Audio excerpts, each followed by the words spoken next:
Hello, I'm Taimur Nabili in Kuala Lumpur with the top stories on Al Jazeera. Malaysia's opposition leader Anwar Ibrahim has promised to subpoena the country's Prime Minister and his wife to testify in the trial that begins on Tuesday.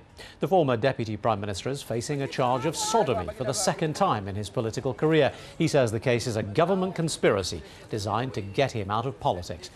His trial was adjourned for several hours as his defence team sought to review the evidence from the prosecution. Veronica Pedrosa has more from outside the Kuala Lumpur court.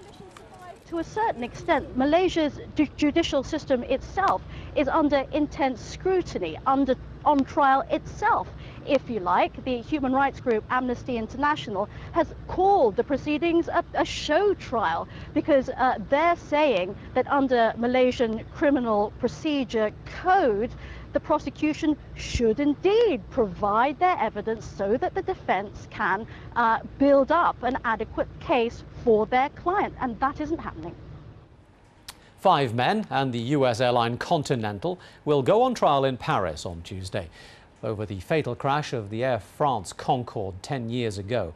An inquiry in 2004 found that accident was caused by a metal strip left on the runway from a Continental flight. But Continental's challenging the finding.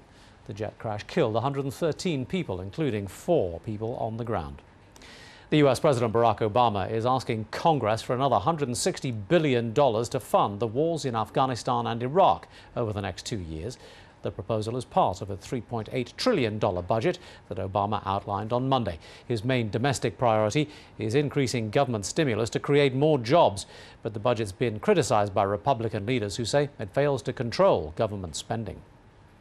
Haiti's Prime Minister says the group of American missionaries who tried to take 33 children out of Haiti knew what they were doing was wrong.